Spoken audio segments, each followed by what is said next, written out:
Today, we're going to do the 5 signs twin flame separation is almost over. So quickly, first, I'm just going to list the signs off one by one. Then we'll spend a minute talking about what do we hear out there in the community and online, other people saying are the signs. What are the commonly stated signs and symptoms, perhaps, that indicate that twin flame separation is almost over? And then I'm going to go in depth back into each of the 5 true signs that twin flame separation is almost over. So number 1, you haven't given them a thought in ages. You haven't even given them a thought in ages, right? Remember, you got to detach from your twin flame. Okay, number 2, you just know. You have this intuitive knowing, and it's not thinking. It doesn't seem to be coming from the mind. There's this knowing, this intuitive knowing going on. And you could actually even have thoughts going on at the same time that are saying things like, well, how do you know that? Right? Doubt, right? There's like the knowing and there's doubt going on at the same time. And I'm even going to explain why that happens. So that's sign number 2. Sign number 3, Satori, which is a very deep spiritual experience of inner peace and nirvana. Remember, you and your twin flame are the same soul.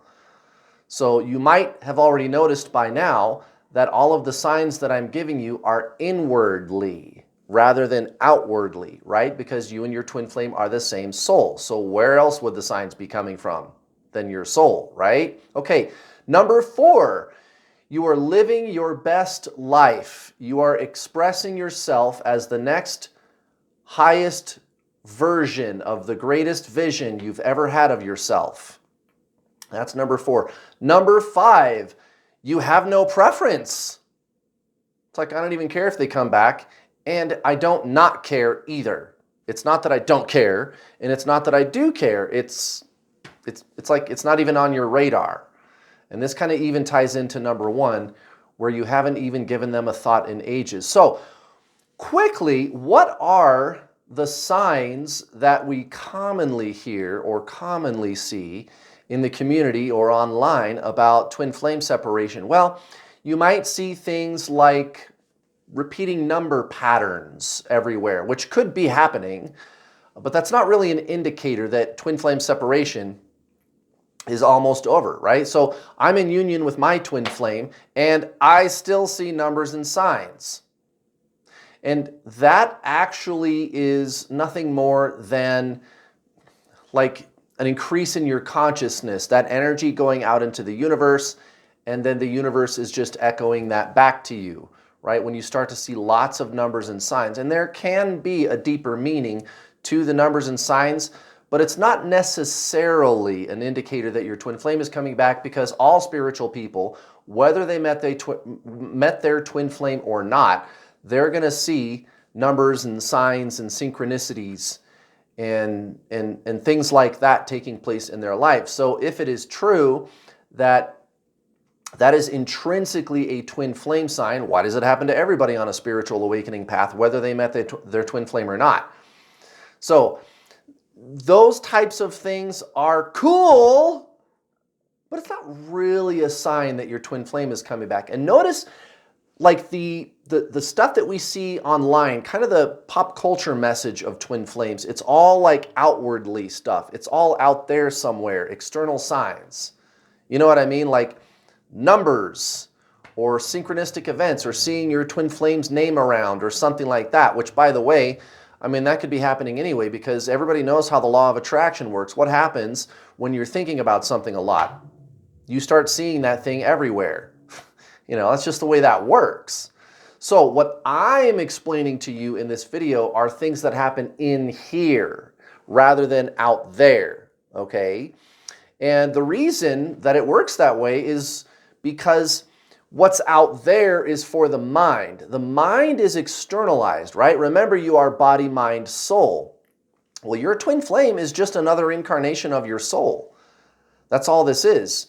Everybody knows that the soul incarnates and deincarnates and reincarnates, right? And so past lives, so we think of incarnating in the context of time. Like, here's the past lives that I've lived. Well, why can't you have two at the same time? That's all this is. You and your twin flame, you're the same soul. It's two incarnations of your soul going on right now in the same time period. So if you want to know if your twin flame is coming back, look to see as the soul does. Look at what the soul is up to. It's in here. You don't even need the outside world. The mind is duality, body, mind, soul. Let's talk about the mind for a minute.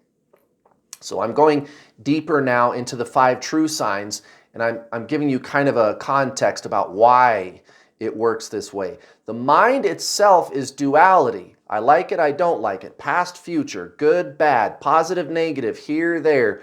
You know, me, you, right? Me, that thing over there, right? Duality. It's externalized. Me, that over there. Duality, right? And I'm not saying that's bad. That's just what that is. And, you know, this is an ancient spiritual teaching, thousands of years old. The mind is duality. It's externalized. It's always going to say that what it needs to feel safe and feel whole and complete and all that is out there somewhere. It needs something out there to come to it, right? And that's not it. It's in here for your twin flame. I mean, the mind works that way. The mind is externalized, but the soul is not externalized. The soul is non-duality. Okay, so if you're not focused on what's out there, namely your twin flame person, you haven't even given them a thought in ages. You're so focused on your own inner awareness, which is the soul, right? It's kind of paradoxical to the mind, right? The mind is going to say that the way the soul works, if you will, is contradictory or paradoxical, right? Because the mind is duality, it can't comprehend non-duality of soul, of consciousness. Now, you can experience the non-duality of consciousness of the soul because you are the soul, right? You haven't even given them a thought in ages because you're in your own inner awareness. It's like you are aware that you are aware, right? So when we hear somebody like Eckhart Tolle talking about consciousness, the soul, being, not doing, not action, not numbers out there, signs out there, but being, an internal experience. He describes it in the exact same terms, right? You are aware that you are the awareness. You are aware that you are the awareness. So there's no real thinking going on. There's nothing conceptual going on, right? You're just in this consciousness. It's not a mental signal, if that makes any sense to you. Okay, so sign number 2, that should make sense also, intuitive knowing. You just know. Where does the knowing come from? And so for any of you that have experienced true intuition, you can vouch. And actually, I would even invite you, leave your comments down below in the comments section. If you could share with everybody else, what is it like when you have this intuitive knowing? And it seems to be coming usually from your chest area, from the heart. There's a reason for that. It's kind of the infrastructure of the 3-part triune being, body, mind, soul.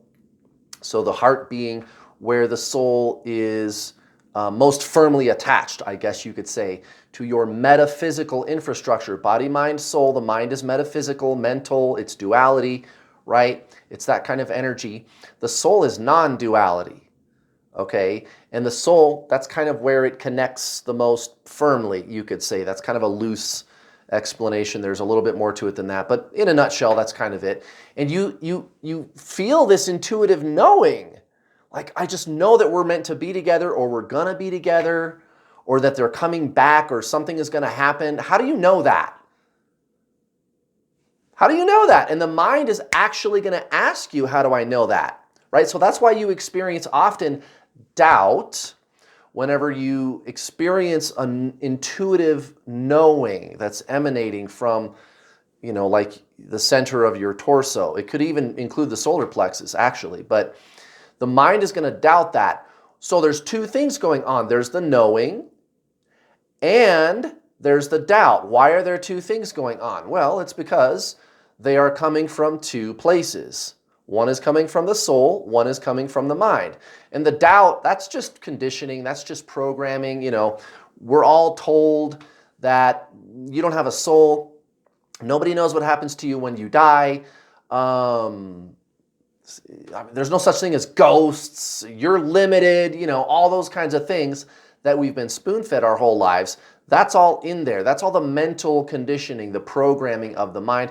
You can just ignore that. The knowing, you can trust that. You can trust the knowing when it's telling you you're going to be with them, they're coming back soon, you know. And actually, if anything, the doubt, it's kind of useful because it's almost like you can tell that the knowing is there because there's all this mental noise going on also. It's like a contrast, right? Like, how do I know something is white unless I hold it up against something that's black?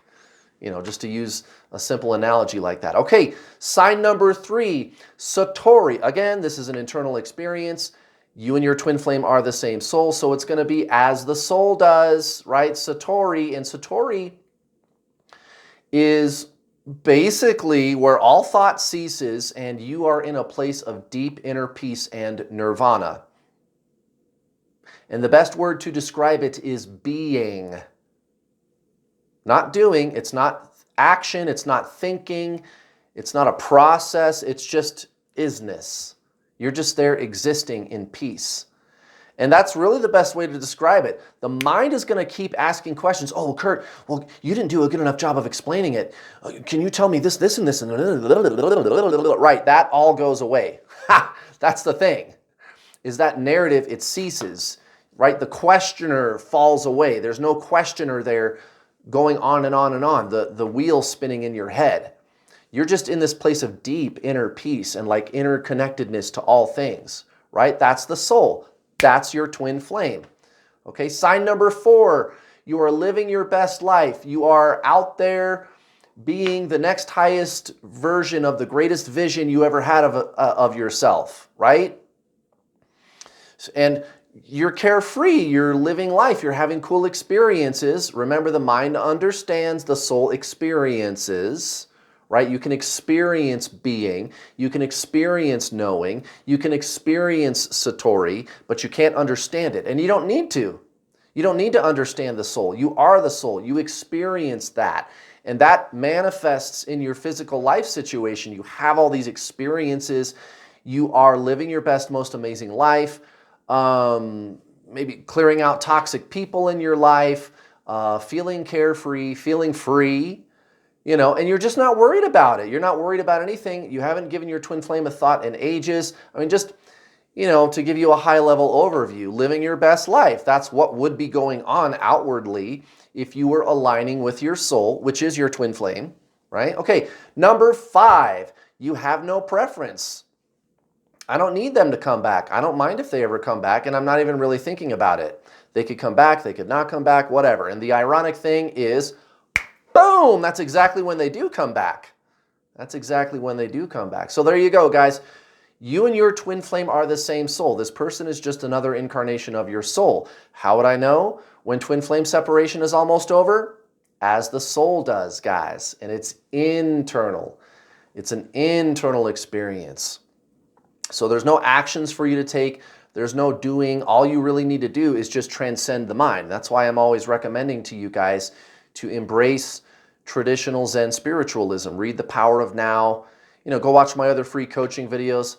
That's all this is, guys. That's all this is. Thanks very much for watching. I'll see you next time.